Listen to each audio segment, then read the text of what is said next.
Hello friend, कैसे आप सभी लोग। आज की इस वीडियो में मैं आप लोगों को क्लास 12th केमिस्ट्री का मोस्ट VBI 35 ऑब्जेक्टिव बताने वाला हूं। अगर आप ये वीडियो पूरा देख लेते हैं तो समझिए कि आपको केमिस्ट्री के ऑब्जेक्टिव में एक भी ऑब्जेक्टिव नहीं छूटेगा।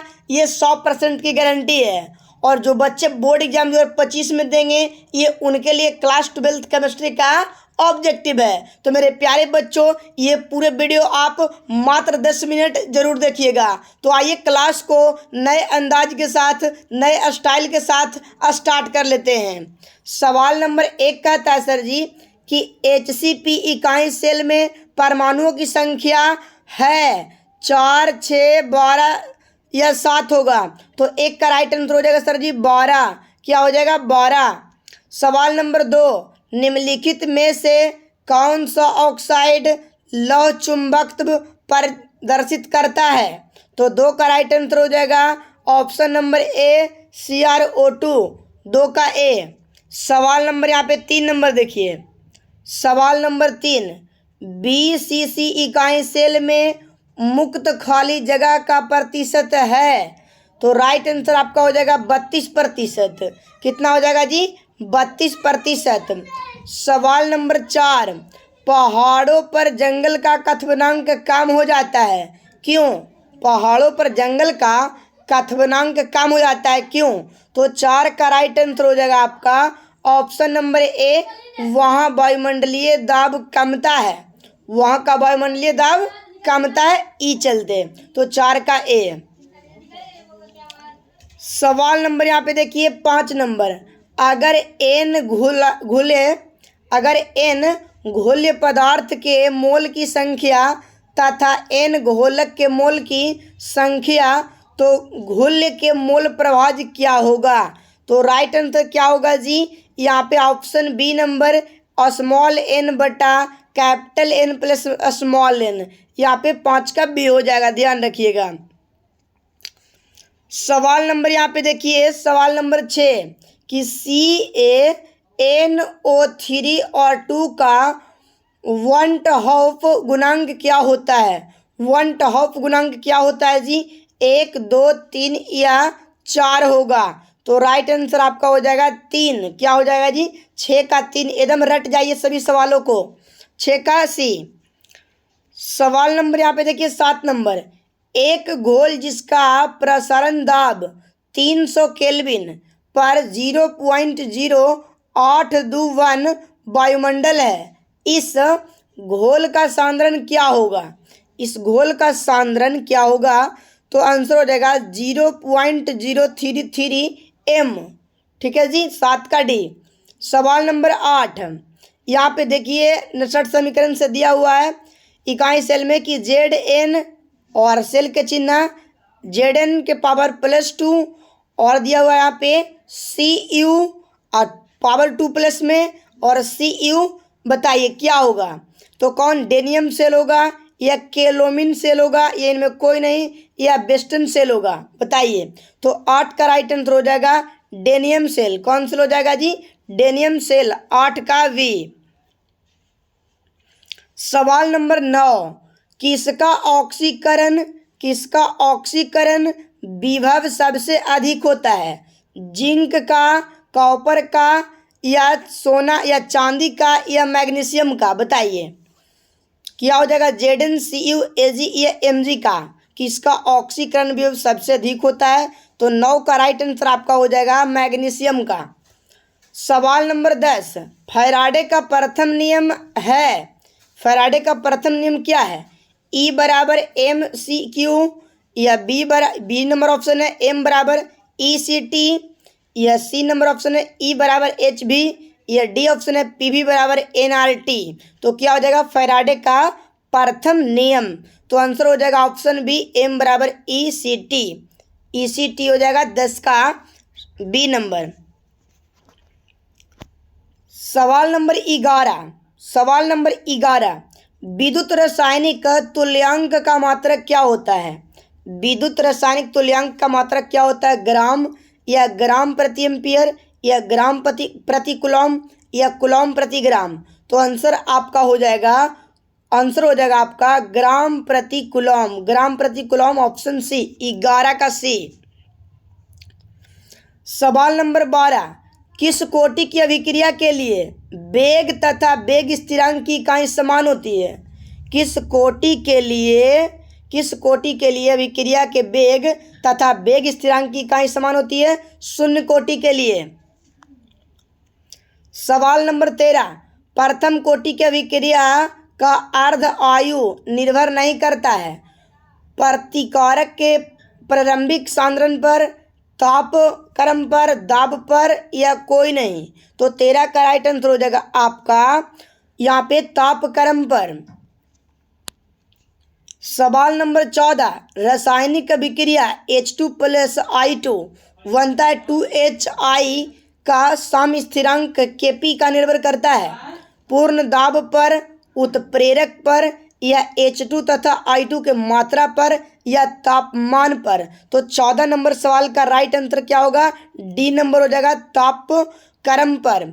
सवाल 15, रासायनिक अधिशोषण अभिक्रिया है, रासायनिक अधिशोषण अभिक्रिया है उत्क्रमणीय, अनुत्क्रमणीय, बहुलीकरण या इनमें कोई नहीं।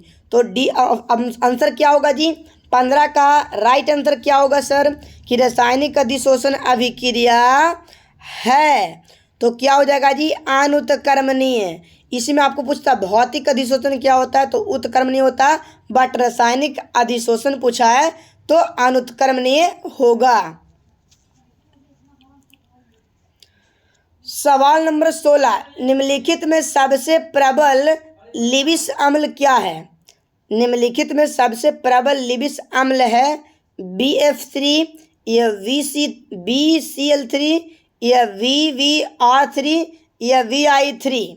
क्या होगा 16 का? तो राइट आंसर आपका हो जाएगा सर जी यहाँ पे डी नंबर VI3। सवाल नंबर यहाँ पे देखिए 17 नंबर, 5% केन शुगर का अनुभार 342 आइसोटॉनिक है।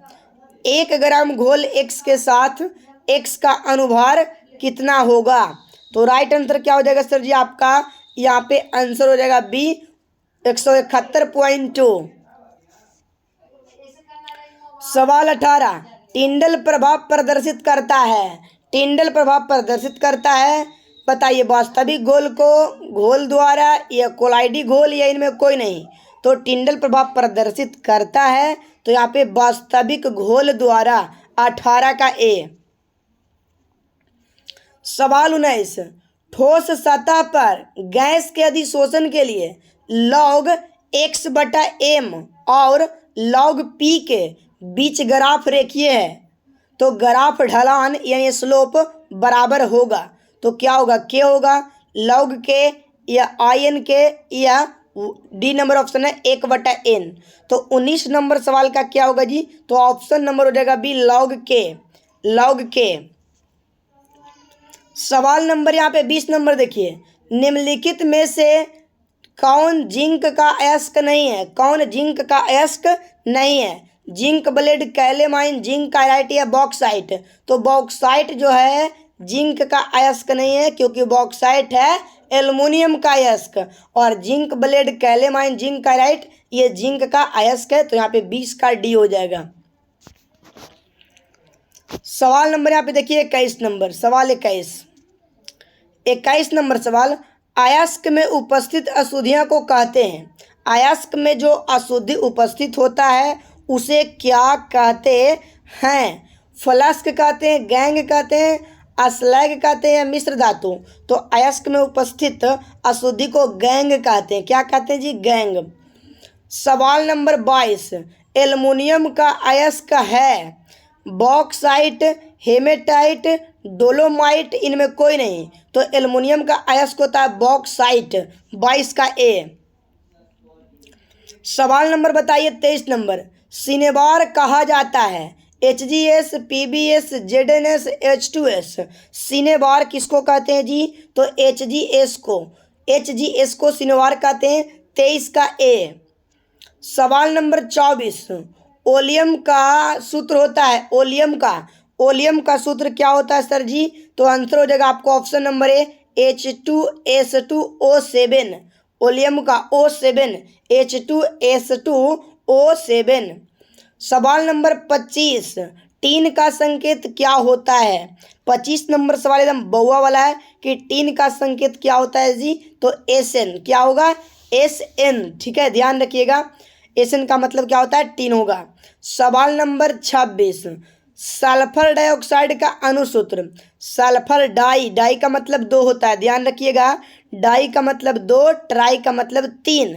तो सल्फर डाई बोला है। 26 नंबर सवाल एकदम गौर से देखिए। 26 नंबर सवाल क्या होगा? सल्फर डाइऑक्साइड का सूत्र तो SO2 क्या हो जाएगा? SO2। सवाल नंबर 27 देखिए, उजला और पीला फास्फोरस है। उजला और पीला फास्फोरस अपरूप, समस्थानिक, संभारिक और समन्यूट्रॉनिक। तो उजला और पीला फास्फोरस क्या है जी? 27 नंबर सवाल अपरूप है। 27 का 28 नंबर, नाइट्रिक अम्ल तैयार किया जाता है संपर्क विधि या ओसवाल्ट विधि, प्रकाश संश्लेषण या हैबर विधि। तो आपको पता है कि नाइट्रिक अम्ल तैयार किया जाता है सवाल नंबर 28 यहाँ पे ओसवाल्ट विधि द्वारा। ओसवाल्ट विधि द्वारा एकदम पूरे ऑब्जेक्टिव को रट लीजिए एकदम जी जान लगाकर, क्योंकि एकदम यही आएगा पूरा बोर्ड एग्जाम 25 में, यही केमिस्ट्री में छपेगा। सवाल 29, निम्नलिखित में कौन सी गैस एकल परमाणविक है? क्लोरीन, हीलियम, नाइट्रोजन या ऑक्सीजन। निम्नलिखित में कौन सी गैस एकल परमाणविक है जी? सवाल नंबर 29 सर हीलियम आंसर हो जाएगा। 29 का बी नंबर, 29 का बी। सवाल नंबर यहाँ पे 30 देखिए कि कार्बन यानी C2 का अणु में सिग्मा और पाई की संख्या कितनी होगी? सिग्मा और पाई की संख्या कितनी होगी? तो यहाँ पे आपका आंसर हो जाएगा सी नंबर, सिर्फ 2 पाई।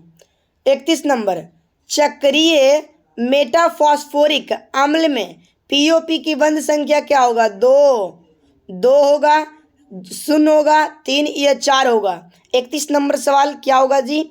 तो राइट आंसर आपका हो जाएगा 3 होगा।